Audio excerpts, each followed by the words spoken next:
Hey guys, what is going on? My name is Trevor King. I'm starting a new YouTube channel. I want to try out some fishing videos. I do a lot of onshore, offshore. I got a little bass hunter boat back at the house, sitting on a pallet right now. It's where I store it when I'm not using it.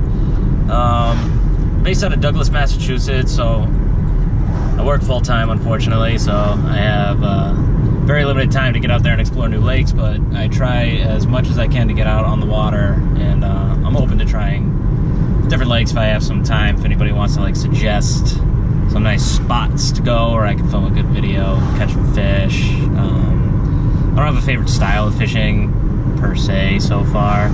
I use a lot of Senkos and soft baits. I really like crankbaits and some top waters. Whopper Plopper comes to mind apparently.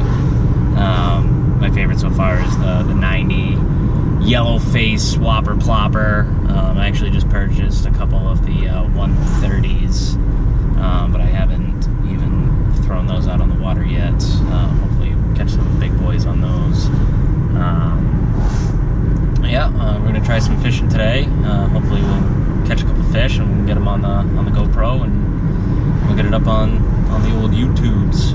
Thanks for watching.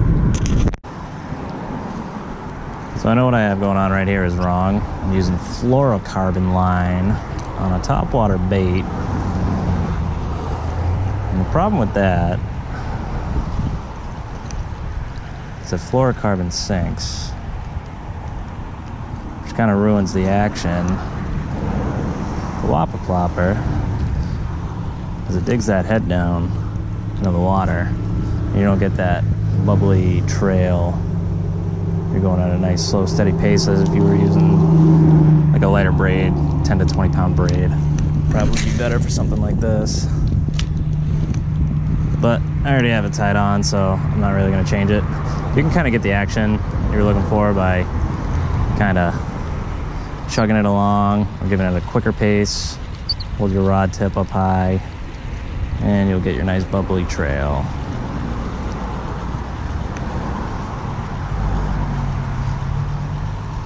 I think bringing them in at the higher rate of speed generally will create some more reaction strikes than slowly chugging them in.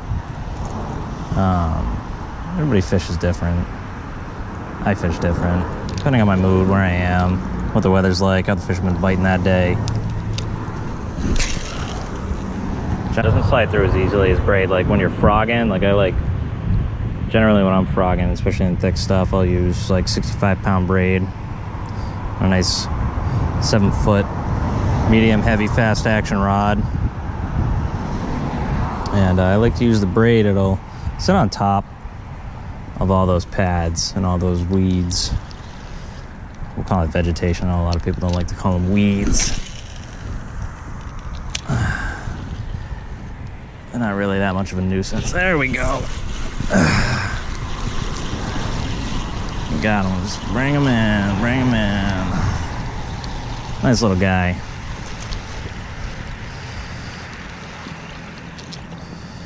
Look at him.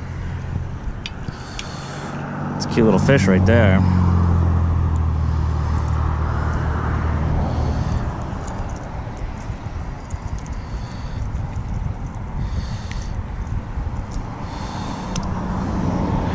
A little fishy, huh?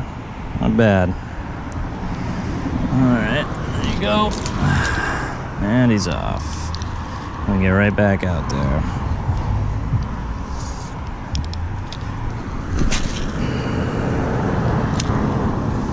I find on these smaller ploppers, I tend to catch a lot more of the little dinks. Really depends on what I'm in the mood for. I'll upgrade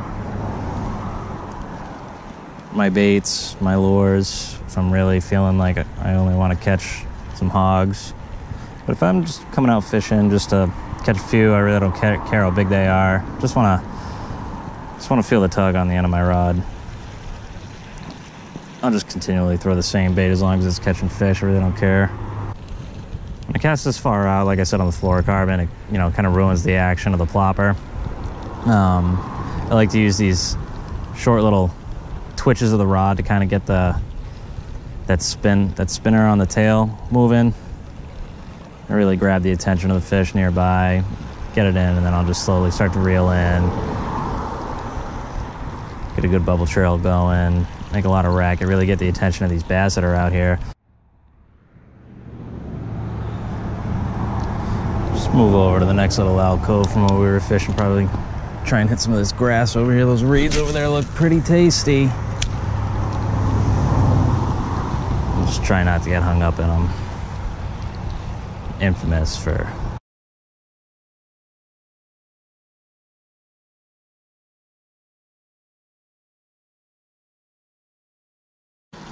yeah, fishy, fishy, fishy, fishy, fishy, fishy.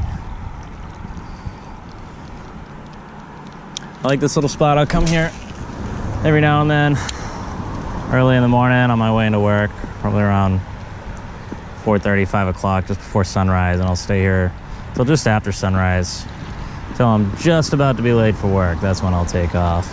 And I've had mornings where I spent like hour and a half out here, and I'll pull in probably 6 or 7 fish. Not from this one exact spot. We got this side of the pond over here. Across the road on the other side of the guardrail over there is the other side. And I'll just switch back and forth. It's probably like a good little quarter-mile strip of road right here. Guardrails on each side, and just walk the guardrail. And find holes in the brush on the side of the water. And lots of good fishing spots over there. I don't know about you guys. I see a lot of these other guys with channels out there and a lot of professional anglers. They'll change their treble hooks right out the box on a brand new lure. It sounds like a good idea. Personally, I don't have the funds to be spending that much money on hooks where I'm replacing hooks on a brand new lure as they come out the box. I can see if they got rusted or bent or snapped, something like that. I don't know. When you guys tell me what you think, is it worth on some of these brand new lures? Have you seen anything that you've pulled out of the box that you've had to change your treble hooks on right away? You guys can let me know. Leave it down in the comments, and we can get a discussion going. Spent most of my life using these spinning rods. This one was actually a Father's Day gift from my girlfriend and my son. It's a 7-foot, medium, heavy, fast action, ugly stick. It's a combo rod and reel. I've always liked the ugly sticks. Growing up, didn't have a lot of money for these nice rods and all the tackle, so kept it simple. I still have an old lightweight ugly stick that I've had for years, and she's pretty beat up looking, but she's good for hopping around shores like this, especially when there's not a lot of room between limbs and brushes and you're stuck on the shore. This year is actually the first year that I got into, I finally decided to try out some bait casters, which I really like. Still learning. Definitely a whole different animal, the bait caster reels, than these spinner rods, which I'm used to. I really like them. I like being able to like feather my thumb. It actually makes like fishing a little more interesting, I think, because there's a lot more that you got to pay attention to. You got both ends of your brake system, your drag system, thumb. I count that as a brake. I use my thumb more than anything else. Definitely still learning, though, tuning them in depending on the size and type of lure that I throw on there and what exactly I want to do with it. There's lots of styles of fishing that I see all over the place that I just haven't tried yet. So now I'm going to try something that I really don't want to do, but I already have a rig set up on it. Got a nice little bullet sinker with bobber stopper on some 10-pound braid on this relatively cheap Abu Garcia setup. Came as a combo rod and reel, 6'9" medium heavy.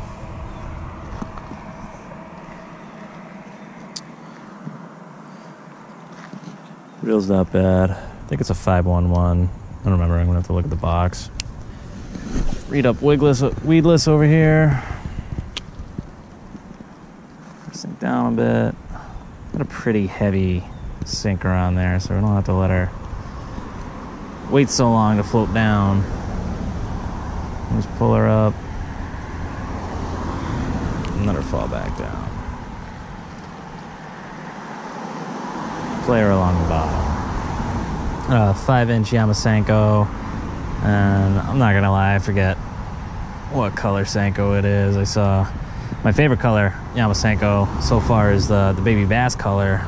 There's just something about like the pumpkiny green that they like with all the gold flakes, and I was running low last time I went to Dick's to pick up some more Yamasenkos. My favorite place to go pick up Senkos. They have such a big selection. I'm gonna re-wig this. It's a little tight. Alright, that's more the action I want. You see it's got like blue, black, gold flakes on one side and green, bright, flashy on the other side. I like the flashy. I feel like it catches more of the fish's, catches the fish attention a bit better than just plain Senkos. Still getting used to fishing Texas rig with any sort of weight on it. I'm just so used to throwing out on a spinning rod, just weightless, let it sink down, and almost all of my hits coming from fishing it that way come on the fall on the initial cast. I rarely have to put any sort of action on the worm at all. Just the way it moves as it falls is what really grabs the attention in the first place.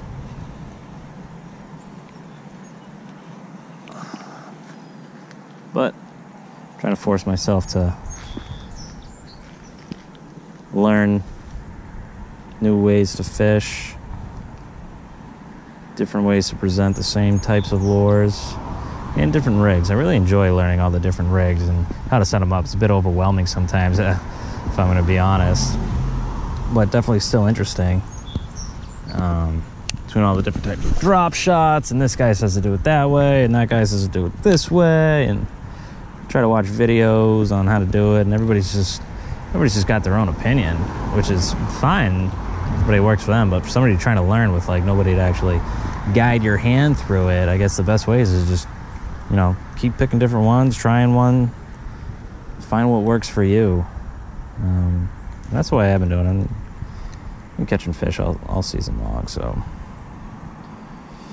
just keep trying different things. If it don't work, move on, try something else, come back to it if you want. Maybe just those couple days weren't your days for fishing. Sometimes they're just not biting.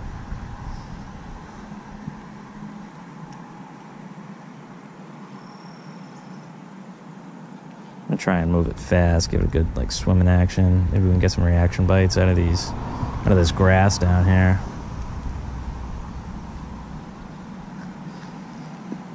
I like to jiggle them up and down, make them slither like a snake coming through this grass.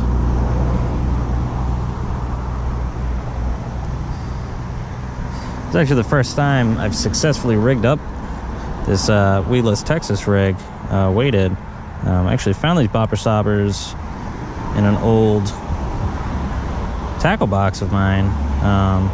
Bobber stopper is really good, helping keep that bullet weight down. And that bullet weight is great for keeping it weedless, and along with the weedless style of Texas rig and a Senko, it's just a great combination. And so far, I like the way it swims. I think it looks really yummy. Hopefully, we can find a fish out there that agrees, wants to take a bite.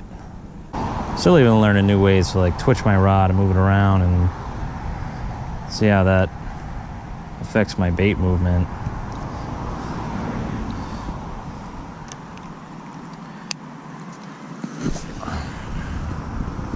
See what a lot of these guys do. Trying something new, they'll take it out to their pool in the backyard and fish it in the clear water so they can see exactly what it does and how to get it to do exactly what they want it to do. I just simply don't have that option. I just come out here and I want to try something new, and I'm going to throw it, and I'm going to learn the hard way on how to do it. I'm sure that their method is easier.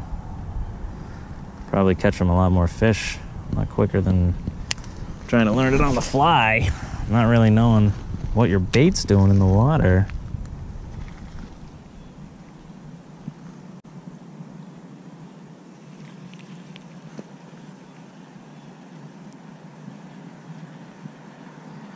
But one way or another, I will learn. I'm not gonna learn everything, you know that. There's too much out there, too many different ways. But I'm gonna find my way. I'm gonna find a way to do it. Maybe together we can all learn something, huh? Maybe I'll show you guys something you don't know, and this page works out the way I want it to. You guys can show me some stuff that I don't know.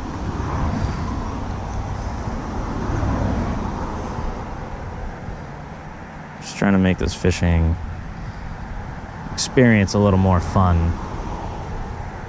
I do love coming out here. I love even just standing on the shore of the water. I know I got the cars going by in the background. It's probably making the audio on this video terrific.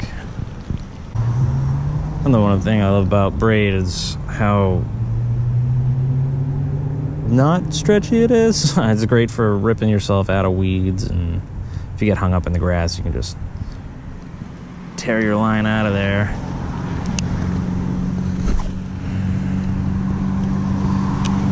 Usually get out no problem.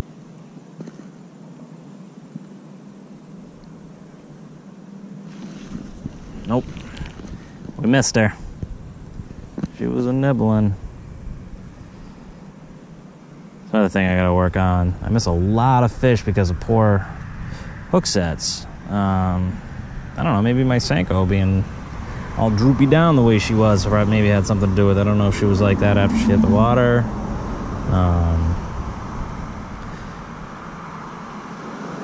So I don't know if anybody else fished their Senkos this way, but what I used to do is, and I still do it from time to time just because of the better hookup ratio that I find, is I would thread the entire Senko right down to the egg sac down here in the middle, and I would poke the end of the hook out that way, and my hookup ratio was so much better. But not hooking up with just fish doing that.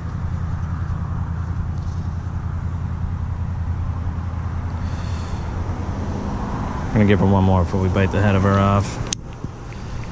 These puppies are expensive. I don't like tossing them out. That's it.